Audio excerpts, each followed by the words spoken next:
Okay, hello everyone, back for the second session of 8KB 2024. We have Jess Chapman with Azure SQL Database Business Continuity. Take it away, Jess. All right, thank you. Welcome to those of you joining for your first session of the day. And thank you to those of you that stayed after.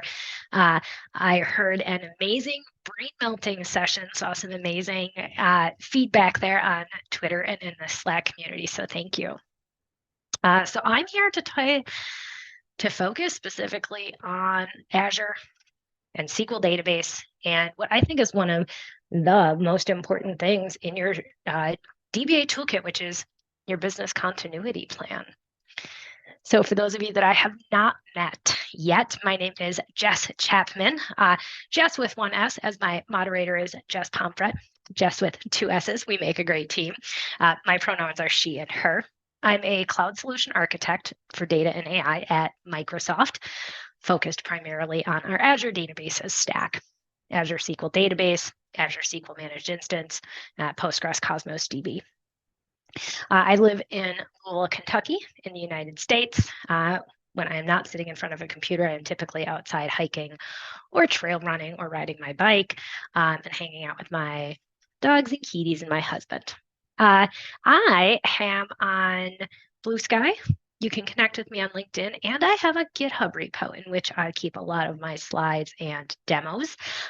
This presentation will be provided through 8KB. All of those links will be available there. So what are we here today to talk about? The fact that today, data is the single most important asset for every organization. I put most on the slide, but I'll be honest, it's every organization these days. Data is the current currency of business.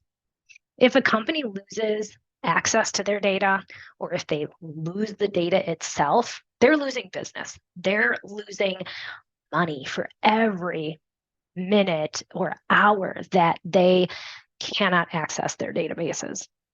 So it is very important for every database administrator to have, every developer to have a business continuity plan, to understand all the aspects of it, to be able to understand which parts of it every application and database needs to take advantage of, and to also regularly work through their business continuity plan and make sure that these things that they have set up work correctly. Oh, and I forgot to say one thing. I love questions. So if you have questions, please post them, and I will take questions as they come up. If you try to wait until the end, I will most likely forget what I was rattling on about at that moment an hour ago. So Jess will let me know if there are any questions right as I'm going through this. All right. So what is business continuity? I found this great definition online as a process-driven approach to maintaining operations in the event of an unplanned disruption. There's two things I want to focus on here. First off, process-driven. This isn't just one set of technology. This just isn't having a backup. This is having a well-thought-out plan and having practiced it, having run books, being able to do this on the regular. The other part is an unplanned disruption. And what I want everyone to realize is how big of a scope that really stands for. Unplanned disruptions are terribly out of sync PowerPoint here, but it can be many different things. We may tend to think of a business continuity plan and disaster recovery coming in when things like natural disasters occur. Gosh, I think back to the hurricane that hit New York City maybe about a decade ago, where there was a story about administrators having to carry gas cans up like 19 flights of stairs to keep a generator going to keep their data center going. That was such a rarity, it made the national news.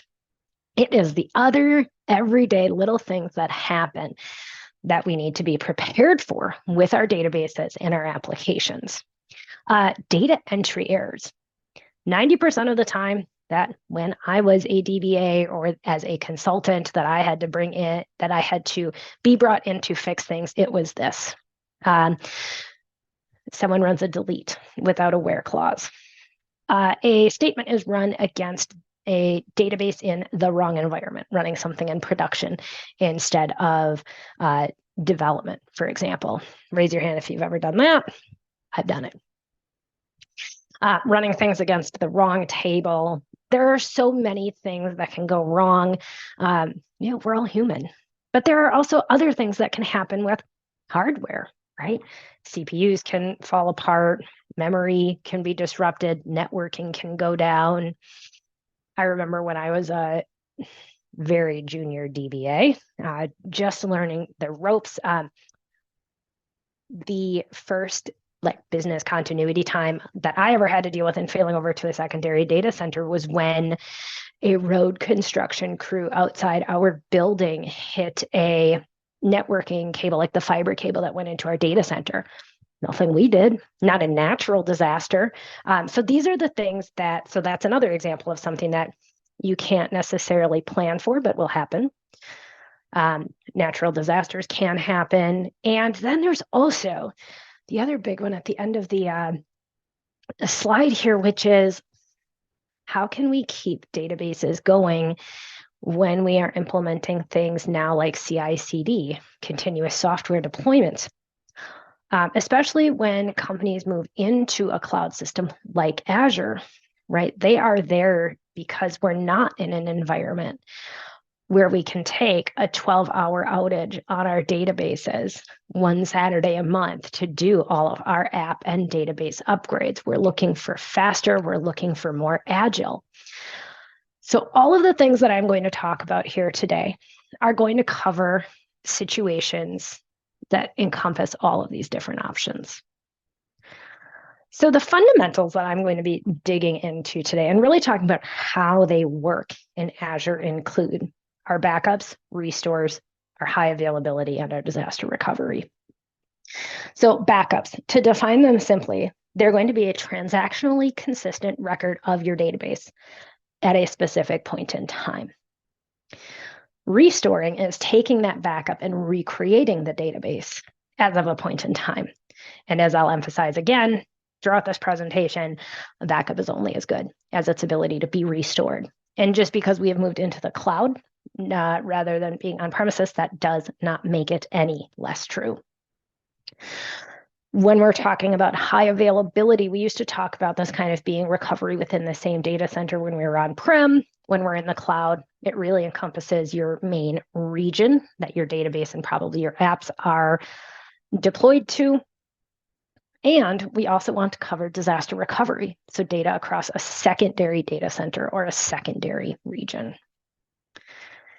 And when we talk about doing this in the on-prem SQL world, how would we handle this, right? You'd have DBAs that had set up backup jobs, many different ways to do this, maybe SQL Server agent jobs, maybe a third-party tool, probably going to some storage on-prem, hopefully restores being tested regularly, then setting up, failover cluster instances, always on availability groups with synchronous secondaries for high availability, and maybe even depending on the app, depending on its RPO, depending on its RTO, using something like availability groups or log shipping for disaster recovery. And that's a lot of work, especially when a company has hundreds or even thousands of SQL Server instances with 1 to 10s to hundreds of databases on them each. So the promise is that when you move into Azure, right, Azure is going to make it easier. Azure SQL Database does the heavy lifting for the DBA. But in my experience, you still need to know how it works. You still need to understand all of the finer points of where are the backups stored? What could cause them to not be there? How do you plan for that? How do you do your restores?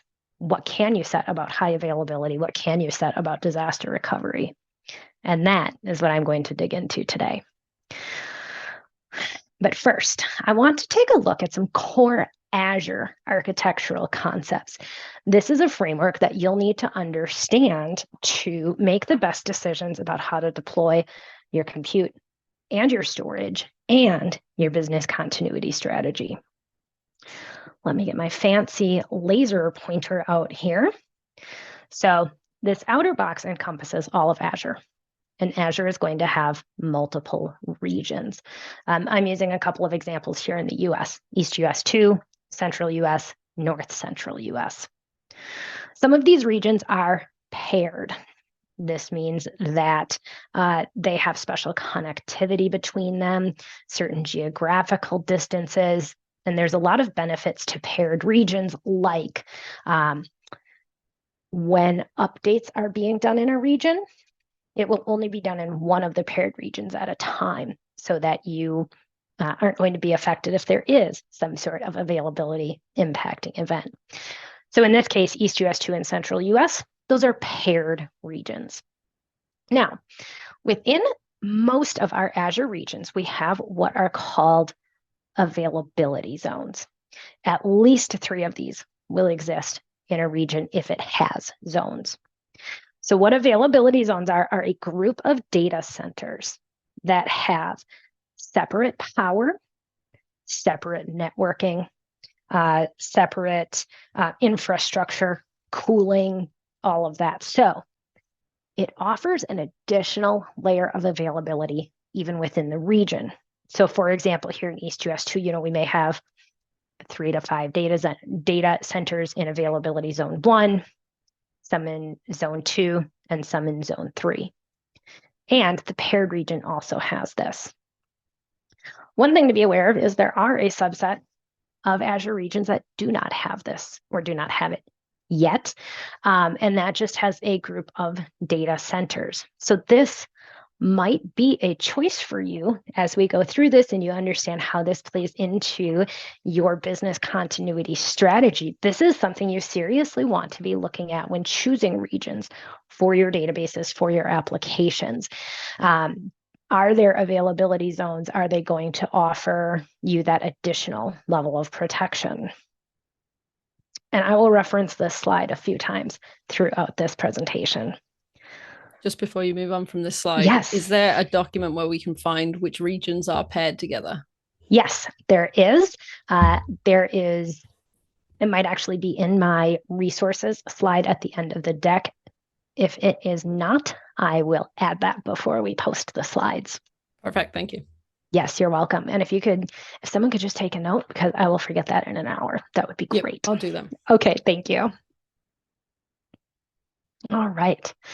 So let's dive into our business continuity strategy, starting with the first line of defense for any of our databases, which is backups. So let's start with the fundamentals here for Azure SQL Database. Now, there are 3 different service tiers within Azure SQL Database: general purpose and business critical, which have one set of architecture, and then the newer cloud native hyperscale tier. So let's focus on general purpose and business critical first. These take the traditional file-based backups that you may be used to on premises, like taking the full backups and differential backups, transaction log backups. So one thing to note here is that all backups taken within Azure SQL Database and Azure SQL Managed Instance, that's part of the Platform as a Service offering. These are stored in Microsoft-owned and Microsoft-managed storage accounts and containers. One of the benefits of having a Platform as a Service application like SQL Database is Microsoft manages that for you. One of the downsides is Microsoft manages it for you and you don't have access to it. So when it comes to bringing data into Azure SQL Database, you cannot restore backup files into it because you can't access Microsoft's storage containers. You also don't have the ability to take out the backups, so you would have to use the backpack method to export your full database data. Now, we'll get into things like how often these backups are taken, how they can be restored, but a really important point that I want to note is this. If you delete a server, right? So in Azure SQL, you have your SQL, your logical SQL server, which can have one or more databases attached to it. The database backup container is tied to a logical server. So if a server is deleted, number one, all the databases under it are deleted. And number two, all of the backup containers under it are deleted as well. There's two primary things I tell everyone. Number one, use resource locks on your SQL servers. Make sure that that lock is set so those resources cannot be deleted unless that lock is explicitly cleared by an administrator. Another option you have, which we'll talk about again in a couple slides, is using long-term retention. For databases that need it for regulatory or compliance purposes, it's available, but it is also an additional level of protection against that. And we'll find out why when we get to that section. So now to flip over to hyperscale. Hyperscale is this distributed architecture. I'll be showing more about that in the high availability section. And again, it was born in the cloud native. So it involves using file snapshots and log backups. And again, these are stored in a Microsoft-owned, Microsoft-managed storage container. Exporting data would again be done through backpacks. You don't have access to the snapshots or those log files. Same thing here. Deleting the server that it is attached to would delete the database and its backups. So again, we use locks to prevent that server resource deletion. And for critical databases in particular, we may want to use long-term retention for our backups. Another thing to note about hyperscale is that at this point in time, we can't modify the backup storage redundancy after creation. We'll talk about backup storage redundancy in a bit. That is something you will have to determine when you create your database, and it is the way it will be for the remainder of that database's life. So how often are your backups taken? This is something that, again, when you're on premises or you're running SQL in a VM, in a cloud, you get to choose. But with the platform as a service offering, Microsoft chooses it for you. So general purpose and business critical, they're going to take a full backup every week. You're going to get a differential backup every 12 hours or 24 hours. You can make that choice on your database. And transaction log backups are taken approximately every 10 minutes. So at the longest, they will be every 10 minutes. If your database is heavier transactionally, they will be taken even more frequently.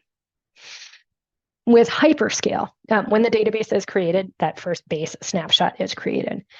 Then storage snapshots are taken regularly as needed. They're not like file-based backups where they need to be on a per-minute schedule. Same thing with transaction logs based on the frequency of transactions within the database. Big thing to note here, again, platform as a service, managed offering, beyond maybe picking your differential backups, you're not controlling how often they're taken. What you do get to take care of is your backup retention. So we're going to have two different options, right? Your short-term retention to enable point-in-time restores. This has a minimum of 1 day and a maximum of 35 days with a default of 7 days. That can be changed when the database is created or at any time thereafter. Note, if you say set your database short-term, like point-in-time retention backup from 35 days down to 14 days, there is a cleanup process that will remove the backups no longer needed to support that former point-in-time retention. So I have seen some customers do things like create an Azure policy to enforce that all SQL databases must have X number of days of backup retention, because that's a potential data loss scenario there. So always be aware of the ability to reduce your retention days, which could potentially remove backups to support point-in-time retention. And now we come to the long-term backup retention. So this allows you to store a full, and it's full only, there's no point-in-time retention here because of the sheer number of files that would need to be stored, but it does allow you to store the full backup for up to 10 years. So the way that you can set this up is you can say, I want the weekly full backup every week to be stored for 1 year. I want the first full backup that is taken each month to be stored for 6 months or for 24 months or for 10 years. Or you can also choose an annual option where you can say, I want the backup taken on week 1 of the year, or I'm sorry, fiscal week 1 of the year, or week 26 of the year, or every 12 weeks, maybe aligning with a business process, or again, first backup of the year, last backup of the year, and store that for 1 year, 2 years, 3 years. Now, one of the things to note about the long-term retention backup, these are stored in a different Microsoft-owned, Microsoft-managed storage container. Rather than being stored at the database or even resource group level, they are tied to a subscription. So number one, can allow you to recover from a deleted server if that were to happen. And that could be something that happens accidentally. It could be something that happens maliciously. It could even be something that happened on purpose, right? Like this app has been sunsetted, its databases have been sunsetted. But 2 years later, regulatory or compliance audits come into play and you need to pull back that data from a couple of years ago. You can do that with long-term backups because they're at the subscription level. It also does give you that additional layer of protection if somehow the data or the database is compromised. Again, talking about even just the point in time retention days being reduced and how that can change your ability to restore to a specific point in time. Do we have a question? We do. Okay. So regarding RPOs and RTOs, if you cannot directly influence the backup frequency, do you then need to switch to a managed instance or VMs if you need to be able to do that? So we have, again, published recovery point objectives that are met. So a SQL managed instance is going to have the same options for backups. I think the only thing different is you don't get the option to set the differentials. If you need the absolute control of being able to get more granular, like must have your transaction log backups every 5 minutes without fail, then yes, the only way to influence that is to run SQL in a VM. Cool.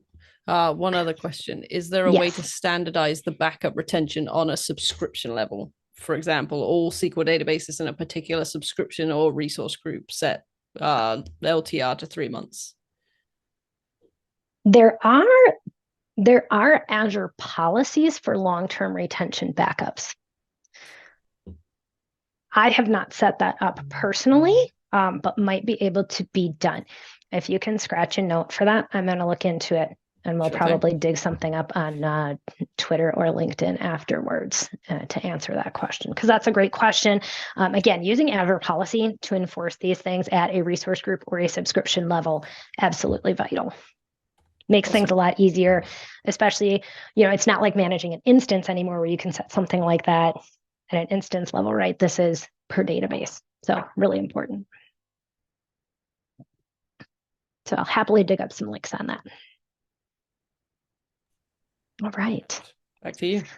All right, so then the next option is your backup redundancy. I'm going to go through this kind of quickly just because we have a lot of ground to cover and I could spend time talking about all of these, but you have options about how to store your backups within the region, right? So you've got your data center, your availability zone, your region, and even cross region. We offer local redundancy, zone redundancy, geo redundancy, and geo zone redundancy for hyperscale. I can show you all these things on this text on this one slide, but a picture is worth 1,000 words. So let's move on. LRS, or locally redundant storage. Your backups are you're going to have at least 3 copies of your backup, but it's going to be in a single physical location. So a single data center, essentially, even if you have availability zones in that region. Again, not every database needs to have the highest level of protection. It could be dev. It could be something that is a tier 3 database. So the least expensive option might be good for some of your apps. But if you need additional protection, ZRS or zone redundant is going to copy your backups across all of the availability zones in the primary region. Now, what if you want to use cross-region backups as one of your DR solutions, which we'll talk about in that section? Well, you have 2 options. So for general purpose and business critical, you can use geo redundant storage. So in this case, your backups are going to be in one physical location in your primary region, and will also be in another region or in another physical location in the paired region. So one thing to note here, this does rely on the paired regions being available. You don't get to set up which other Azure region this goes to. The benefit here, if there is a outage in your primary region, you could use the secondary region backups as another copy of your database to restore from. And if you're using hyperscale, you have this option to use geo zone redundant storage. I definitely had to include a copy of this because the picture of this, because I think the text is confusing. So here, your backups are zone redundant in your primary, and then they're copied over to the secondary where they're locally available in the secondary. So you have options when you set up your database. Again, for hyperscale, currently, this backup redundancy is chosen at create time and can't be modified after. So this is where you choose it. It's an option in the portal, right? When you're setting up either if you're choosing business critical or general purpose, you'll see backup redundant, backup storage redundancy here, LRS, ZRS, GRS. When choosing hyperscale, depending on if your compute is zone redundant, determines whether or not you can use zone redundant backup or geo zone redundant backup storage. These are also options when you're creating your database via PowerShell, via CLI, and REST API. Yes. Oh, okay. So that's the fundamentals are our backups. A reminder, the backups are taken automatically. They are stored in a Microsoft managed storage account, and you have the options on what types of storage to use for them in terms of redundancy. And in this case, quick question, as we know, yes. Before you do recovery, is that for both managed instance and Azure SQL DB? The the redundancy? Yeah, they asked right on that last slide. Okay, yes. So again, with the general purpose and business critical, managed instance does not have the hyperscale tier, so that would not be applicable, but the other things are, yes. Perfect, thank you. Yeah. All right, so now recovery. So a backup is only as good as its ability to be restored. Now, I feel like being a Azure SQL DBA is a little bit easier when it comes to restores than it was being an on-prem DBA, because I no longer have to go through a script or just a series of backups to figure out which ones to restore. I simply choose, for a database that's already existing, I need to restore to a previous point in time. All I have to do is figure out the point in time. SQL just figures that out for me. If I want to restore backup of a database that was deleted, I just choose that database. It restores it for me. I don't have to do the legwork of figuring out full backup differential. How many transaction logs do I need to stop at? Like, that's all done for me. And restores can be done, again, in the portal, but they can also be done in a code-based approach. So PowerShell, CLI, etc. So some common restore scenarios. So say you already have an existing database and you have something like that initial, most common thing like a data entry error.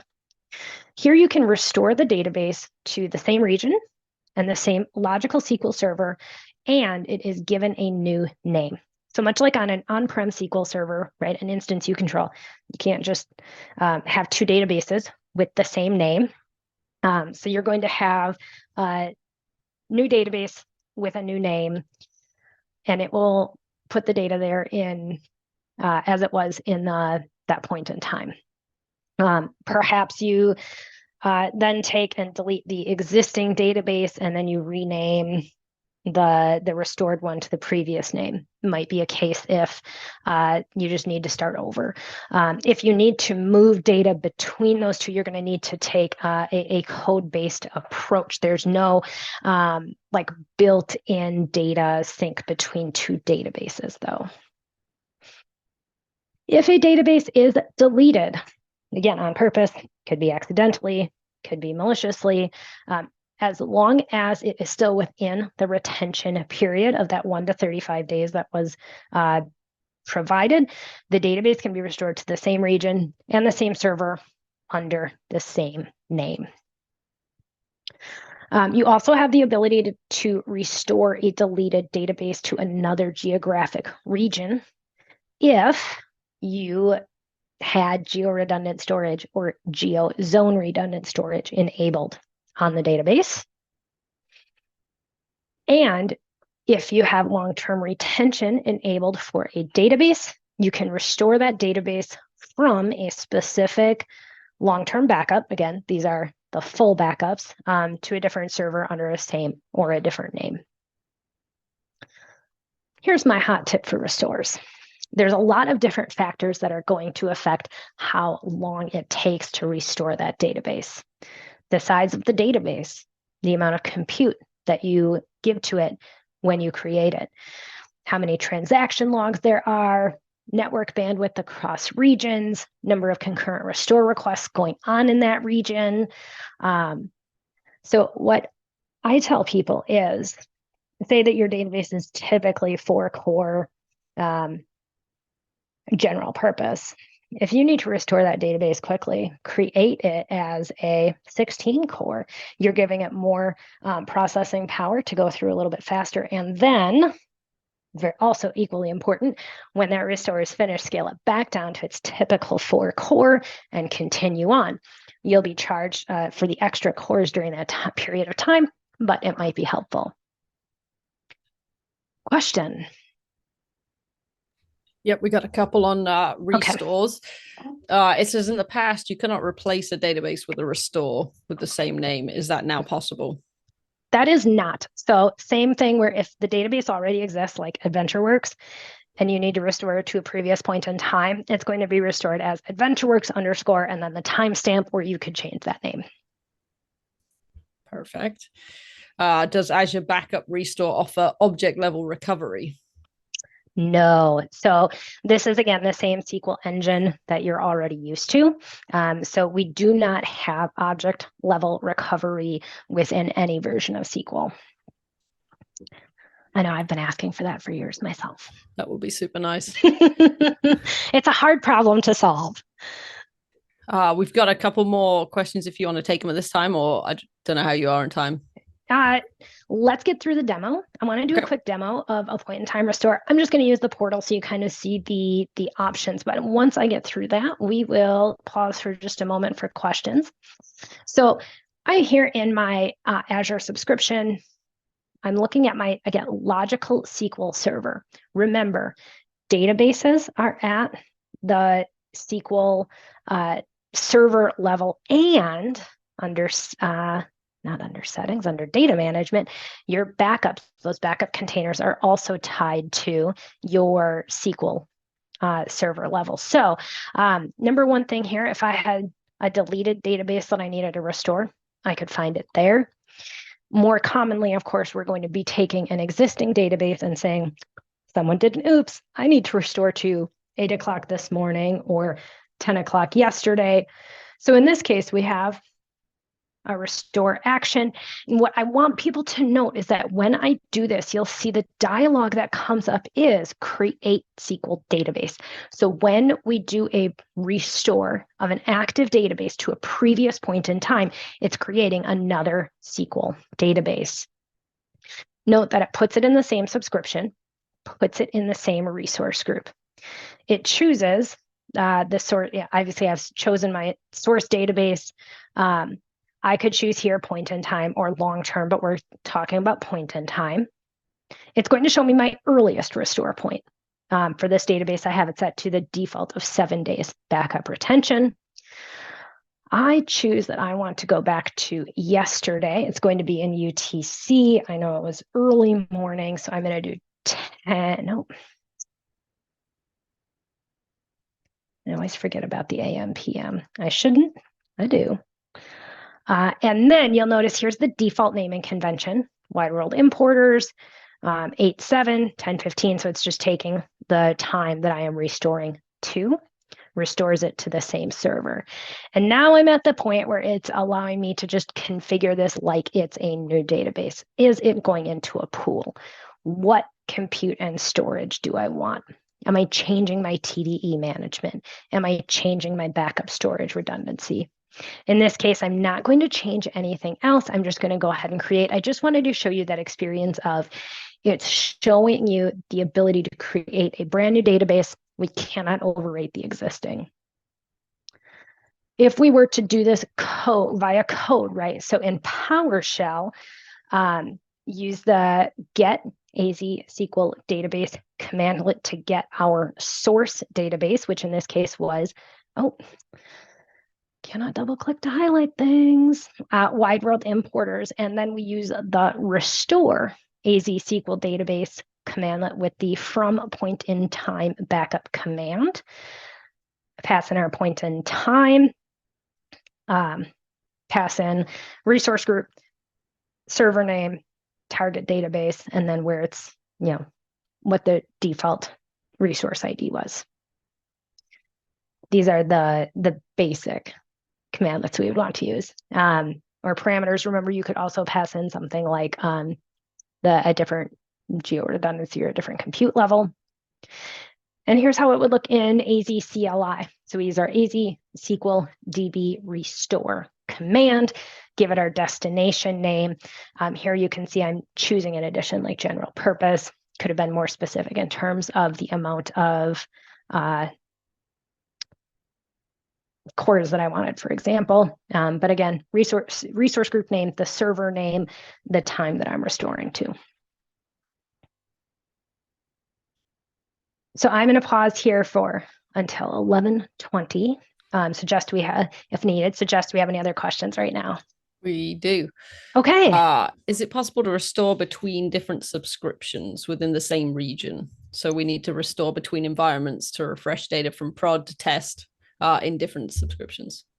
It's not with the restore command. To get a database to move between subscriptions, we need to go into the database. No, I don't want to go. Yep, resource group.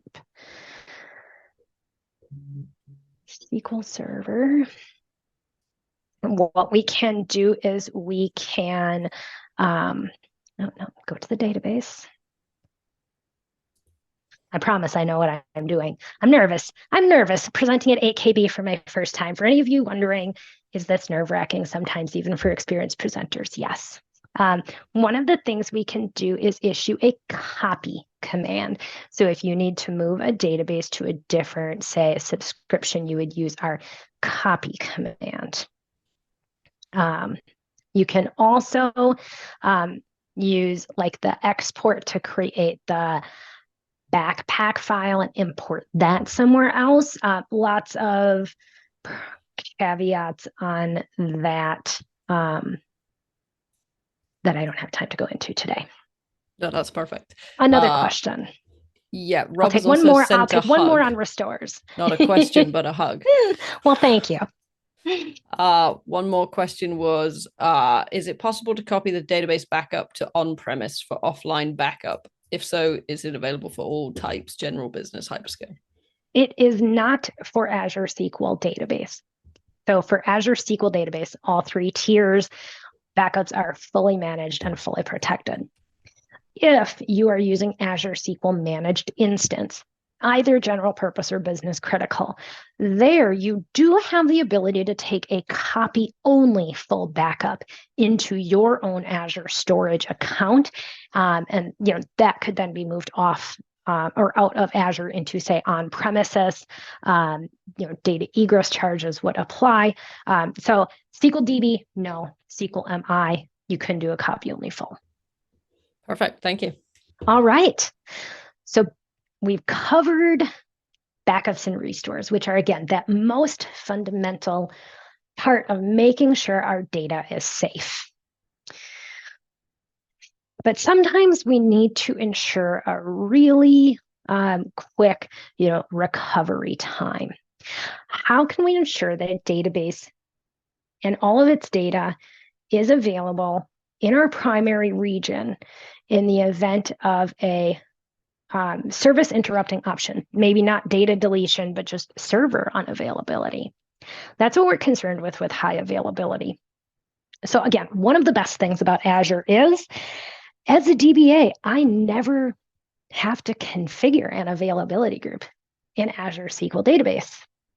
The downside is I don't really get to choose what my availability options are.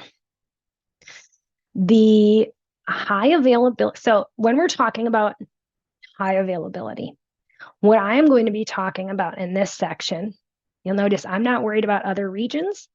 I am only concerned with what is happening in any one region and its availability zones and its data centers. So we're zooming down a little bit into this one part of our Azure architecture.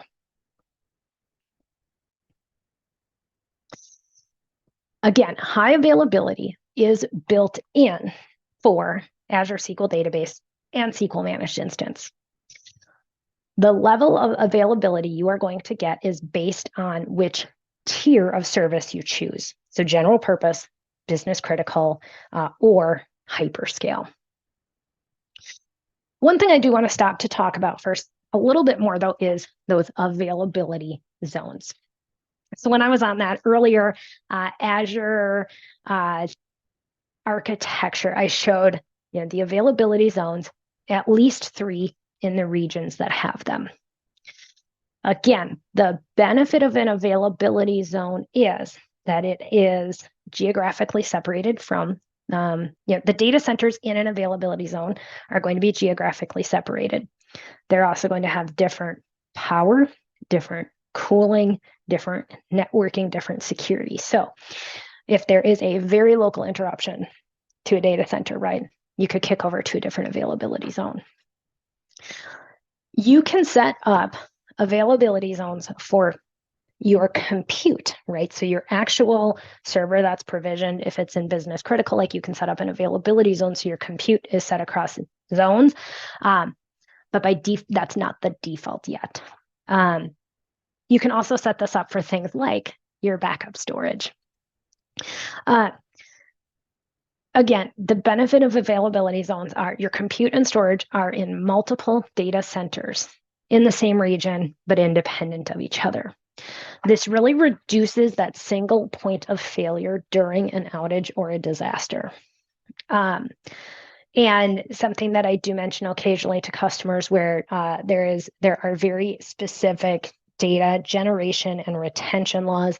I think things like the EU, if there are data residency laws and you need to achieve a level of DR but cannot move your data outside of one region, choose a region with availability zones so you have at least an additional layer of protection. So we choose if we are using an availability zone for our database during our creation. So you can see with general purpose, do you want to make it zone redundant? Yes or no. For business critical, make it zone redundant? Yes or no. For hyperscale, make this database zone redundant? Yes or no.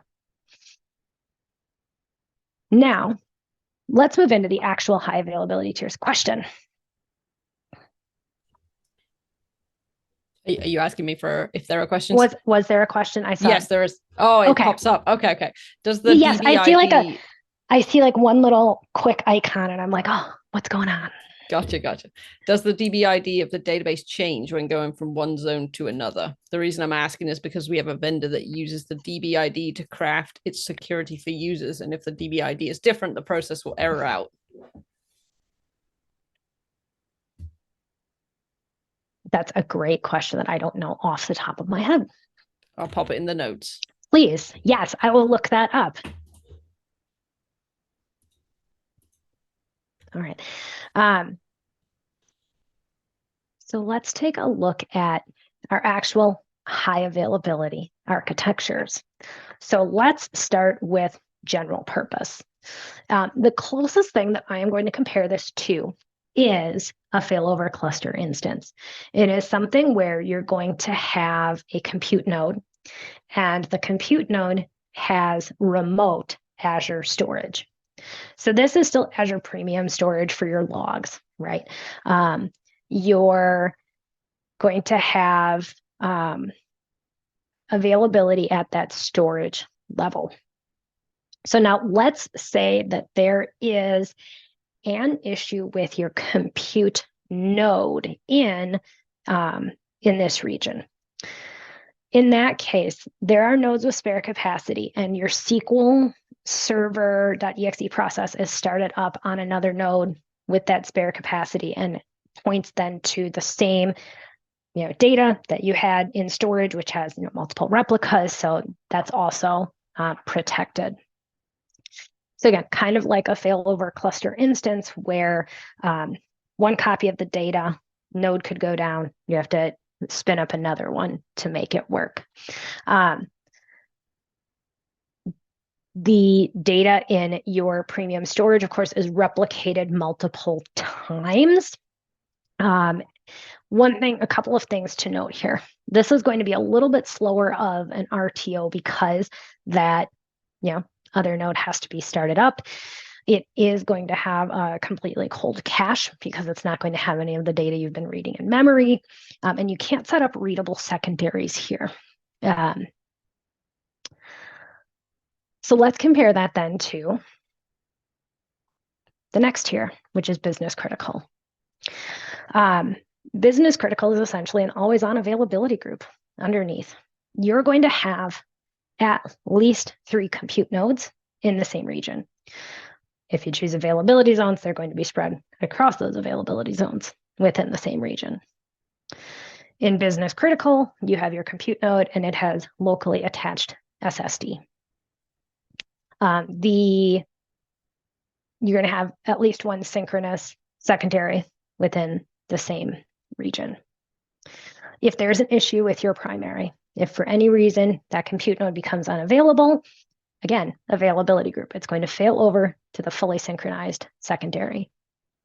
So this is going to be faster failover than the general purpose tier because of the nature of the always-on availability group. Another benefit you have is that you can use the secondaries as readable secondaries. You have the option to set your read intent in your connection string to true. One question I said before I was getting started that I was trying to add in some information that I got about questions. or questions that I got this week. Someone had asked, can I set if I set, read intent equal to on, will it always guarantee that it's reading that synchronous data? And that actually says in our documentation for the failover groups that we cannot guarantee that. So that's interesting to note. If you're using business critical and your application requires that you must have the most recently committed data at all times, do not use that read intent equal to on, right? That read intent could potentially be behind in transactions. And I've put that in my resources at the end because I thought that was a really interesting question I got asked this week. Jess, do we have questions? We have one about licensing, if you'd like a licensing question. Ooh, let's save that till the end. Okay, that I am not here to answer because that will totally throw me off my track. All right, and then last but not least, the hyperscale tier. I think hyperscale is incredibly cool. So again, it was built as kind of a distributed architecture. I'll show a picture of it on the next slide if you've not seen it yet. There are 4 different pieces to a hyperscale deployment. There's your compute, which runs the SQL Server.exe process, has your local cache, that sort of thing. A hyperscale system then scales out reads by putting RBPXX, the remote buffer storage, on page servers. This enables massive read scale out. We've also decoupled the log into its own service with its own compute. And last but not least, we have that database file storage in Azure Storage. All 4 of these levels, all 4 of these pieces have their own built-in redundancy. So let's go ahead and again, picture is worth 1,000 words. Let me get out my fancy laser pointer and talk about this for a moment. So here's our first level of storage, our compute. By default, we create our primary replica. Again, this is running SQL Server.exe. This has some of our local cache. When you create a hyperscale database, you can choose to create a high availability replica. And this is exactly what it means. And you can have actually up to 4 of them. So this high availability replica is what would be failed over to in the event of a service impacting event to your primary. Again, you can set up to 4 of them. They can be read only, just like in the business critical tier. Now, your log service, that's where the transaction log runs. So that's using Azure Storage. Again, within Azure Storage, we're using premium storage. We're storing multiple copies for availability and redundancy. Same with that base level of the Azure Storage for your data files, the snapshots, the log backups. That additional scale is achieved by having this concept of the page servers. The page servers, so when data is read by the SQL Server process into storage, it's actually put on this page server level. This can scale out to many, many different page servers to help handle those reads. And every page server has its own replica. So if there would be an issue, you're not going to have to reread that data out of Azure storage into a new page server and lose that IO. It's already there. So this is an incredibly resilient architecture for apps and databases that need high IO, and you have just so much flexibility with it. And I've always said I'm going to create a session just on Azure SQL Hyperscale. Not done it yet. Maybe this is the year. So that's a look at high availability. Again, there's not anything that you as a DBA or a developer can really configure about these things. The service tier you pick is going to determine what you get. At best, you can use, the read intent to do read-only replicas for business critical and hyperscale. Now, this high availability architecture being baked in is great because, again, if there's a hardware error or a networking error, that failover will take place. But this is also in place so that all of those automatic upgrades that Microsoft does as part of that managed service can be done seamlessly. These are things like, if there are any OS updates, any SQL updates, any, security patches, anything like that. If you set up a maintenance window, right, it occurs in that maintenance window. But anytime that maintenance is taking place, it's going to fail over between these replicas. So that's why I tell developers and tell DBAs to tell their developers when using Azure SQL Database and Azure SQL Managed Instance, use retry logic. Just make sure that if anything fails, it is retrying, because there will be failover between these high availability nodes in any tier to achieve that true managed service. With that, I'll stop for a moment and ask, do we have any questions about the HA? None currently. Okay, can you throw that licensing question at me now? Since I've got the hyperscale out of my brain. Sure. So this was asked on the general purpose slide, and the question is, since there's no readable secondary, SQL licensing terms and price are different than the on-premise one? ? Well, I mean, pricing and licensing for Azure SQL doesn't work the same as SQL on-prem anyway. The person that asked that question, if you want to talk about that a little bit more, please send me a message on LinkedIn, and I would like to dig into that a little bit more. That's a whole topic. Yeah, for sure. Okay. Cool. We got one more that's coming while you're answering that one. Then that says, with multiple copies of the transaction log in hyperscale, when is durability achieved?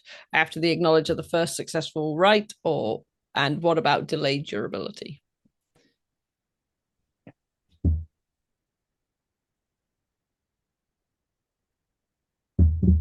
Reread that again, please. So it was hyperscale, correct? Yes, it just disappeared. Here we go. With multiple copies of the That's right. I was like, it was just there and it's gone. With multiple copies of the transaction log in hyperscale, when is durability achieved? Is it after the acknowledge of the first successful write? And what about delayed durability?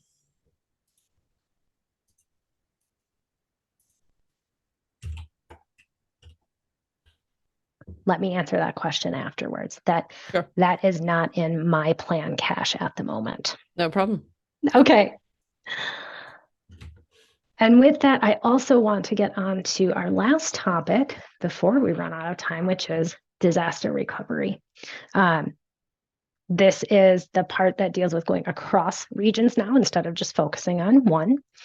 And compared to high availability, right? Disaster recovery is absolutely something that you can configure. So when we talk about having our data available in multiple regions, there are three options. Those geo-replicated backups, which I've covered a little bit, active geo-replication, which is a per database feature, and then a failover group, which is one or more databases that are on the same logical SQL server. So a couple of things that I want to note as the most important things about each of these. If you need automatic failover groups are the only option that offers that. If you want things to be automatically behind load balancers so that apps do not have to update their connection string, failover groups are the option that gives you that. Can it be set up between non-paired regions? You can do that with active geo-replication and failover groups. If you have multiple databases that need to fail over together or be restored together, right? Like you can't restore multiple backups together. Geo-replication is one database at a time. Failover groups would allow you to put multiple databases together. So let's talk about the basics of these. So restoring geo-replicated backups.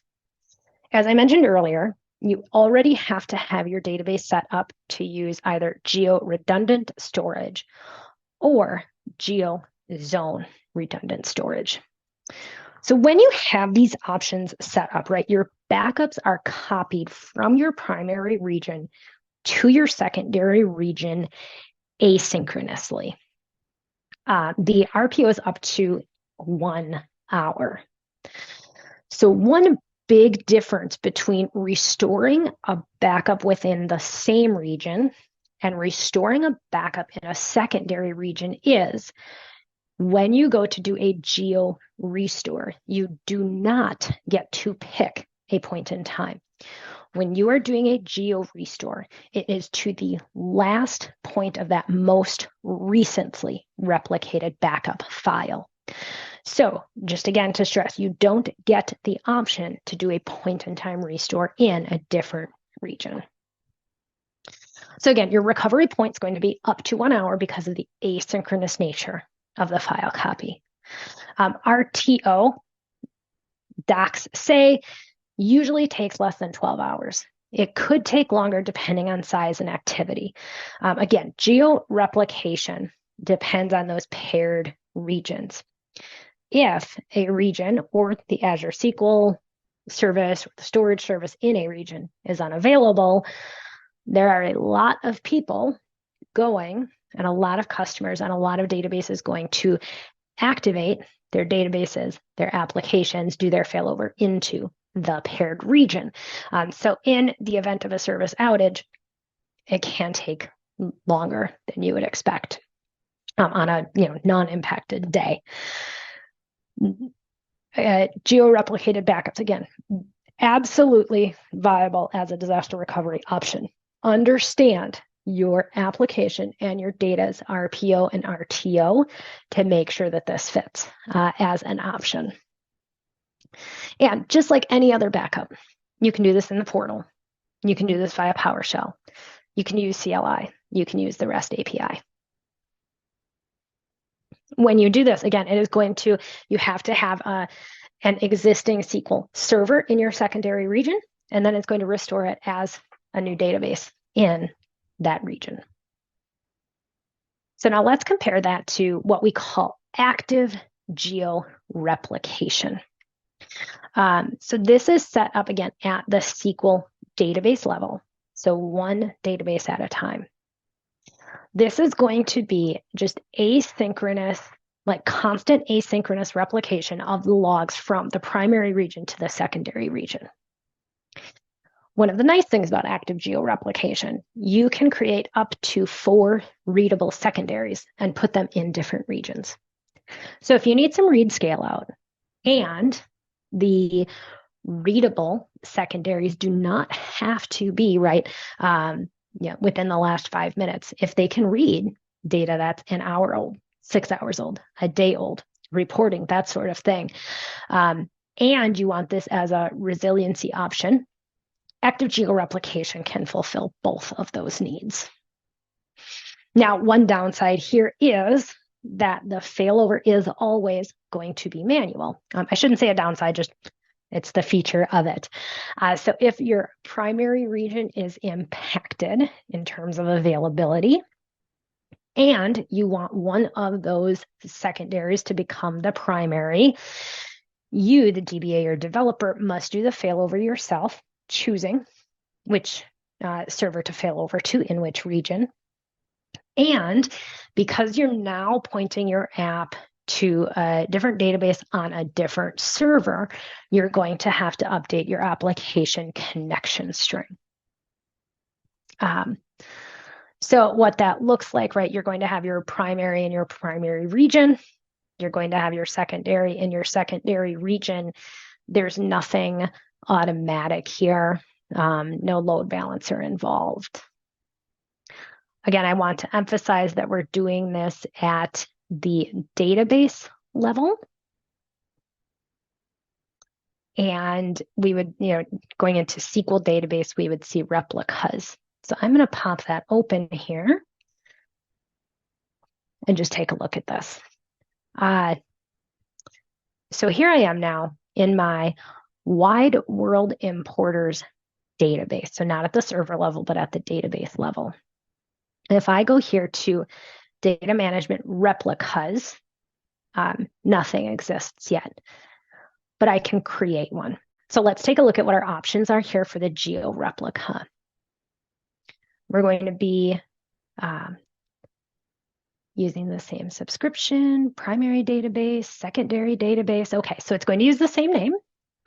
The server, though, a database with that name already exists on the server. You know what? I did this recently, and I'm going to go to a different database. I did not clear out my replica from a previous demo. Okay. So now my Communications USA database. Let's create the replica. Time for me to clean up my test Azure subscription here. And a database with, all right. So let's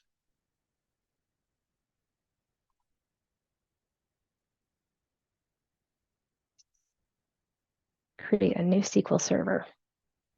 And our server name is going to be SQL 049.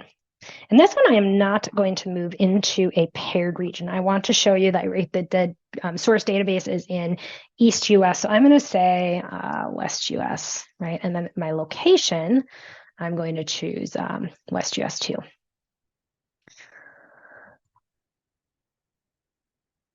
For authentication, what it's doing is creating a whole new server. So I am going to set myself as the Entra admin. Don't worry, them changing the Active Directory name to Entra does not mean that I am going to remember to say it differently at any point in my life.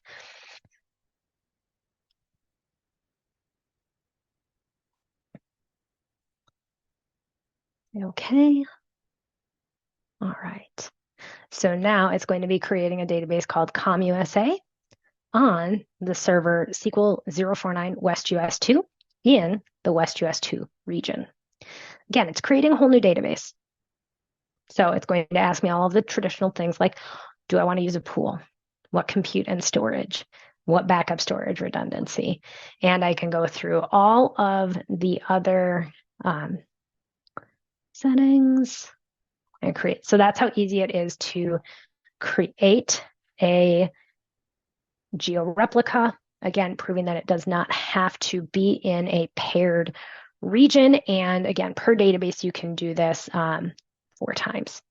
So while that is deploying, I'll talk through just a couple more things like why we would use this. This can be really beneficial for especially cloud native apps where you have one app, one database, or maybe an app with a microservices architecture where the databases aren't grouped together, right? They're not talking to each other, that sort of thing. Again, useful when the app could benefit from readable secondary replicas, particularly those where the data can be a little bit behind, where it's okay if it's asynchronous. And this would also be good for an app which has a high enough RTO to allow for manual failover to the replicas and time to update the connection string. Oh, so there's my demo. I've got that going already. Jess, any questions about this right now? Not currently. Okay.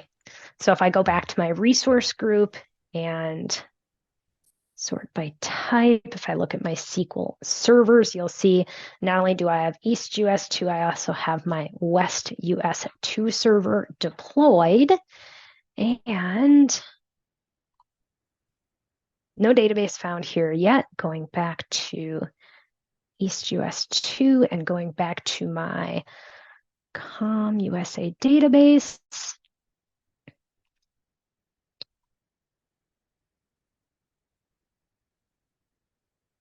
You'll see that it is currently replicating and seeding the replica into that secondary region. When it is available, we'll be able to do things like failover. So we'll give that a moment. One of the joys of doing not pre-recorded demos is waiting while the demos finish. So let's contrast active georeplication with that last option for disaster recovery, which are failover groups. So just so you understand, failover groups are just an abstraction of georeplication. It's the same technology behind the scenes. A couple of differences. It's set up at the server level. You can have one or more databases grouped together that can all fail over together. Big difference here is that the readable secondaries are behind a load balancer with a listener. So that's really great. You, through the portal, can get either a read-write listener or a read-only listener name to connect your app to. The failover can be automatic or manual. I'm going to talk about that failover policy, as we call it, on the next slide. And big differentiator here from active georeplication is if you're using those listener names, you don't have to update your app connection string in the case of a failover. So the failover policy, there are two options. The names were changed a few months ago to indicate just a little bit more clear on the responsibilities. So there's customer managed failover and Microsoft managed failover. In your on-prem SQL environments, if there is an outage of your primary region, do you have some mechanism that just automatically fails databases over to a secondary region? I never did. I don't work with customers that do, right? If the primary region is impacted, there's generally a set amount of time. We would wait to see if it can be brought back up. And if not, then we would bring our DR playbook and failover apps, failover databases. That's what a customer managed failover will do. Your database would be unavailable. Your failover group actually in the databases, and it would be unavailable. You choose when to do the failover. There is also a Microsoft managed failover policy. So here at this service level, right, there's a failure of some sort that cannot be fixed by just using the built-in high availability. When you choose Microsoft Manage, you have to choose a setting called the grace period or your failover period. It's a minimum of an hour. It can be set up to, I think, like 24 hours maybe. And what happens is when this service fabric, like this automatic system in place, determines that this event has happened, right? Like high availability is not good. Say it's at 11:30 a.m. It will not start the failover until at the earliest 12:30 a.m. So then if you have this set, that's going to then fail over all of the databases in the failover groups in that region.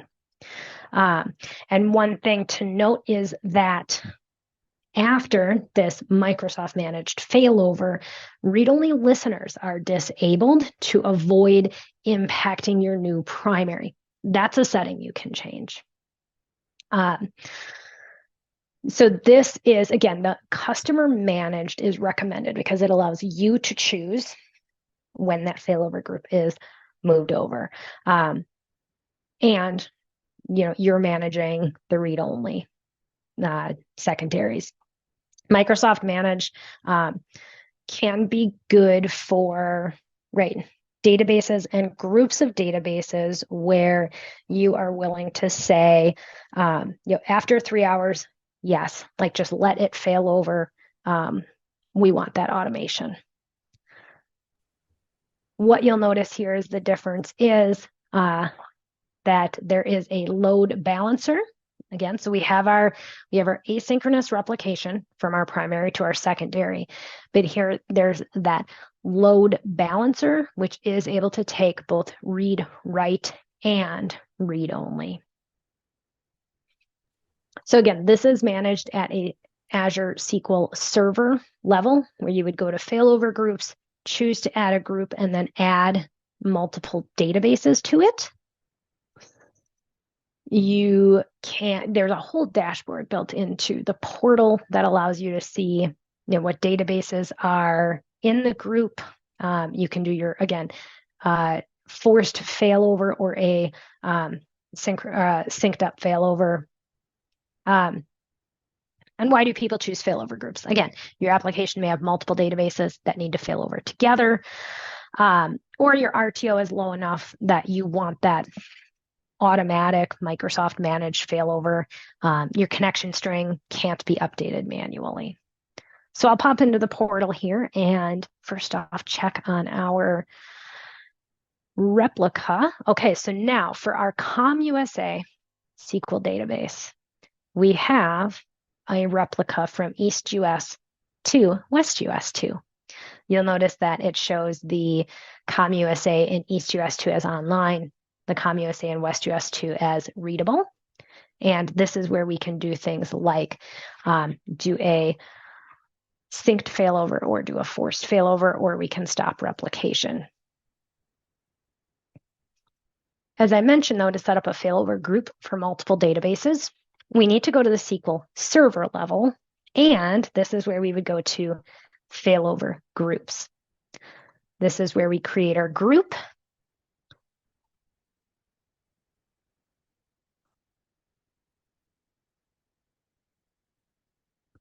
I'm going to create that off my East US 2. Oh. I'm going to set this up for the Canada and Mexico databases and select.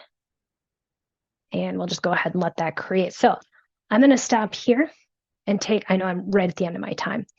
So Jess, are there any quick questions that I could answer right after? And if not, I can pop into the SQL Slack also after this and continue to ask or answer questions there.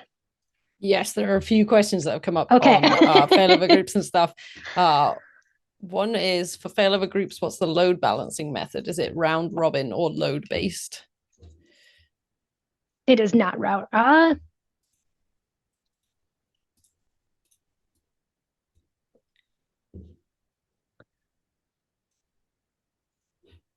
So for failover groups, you're going to have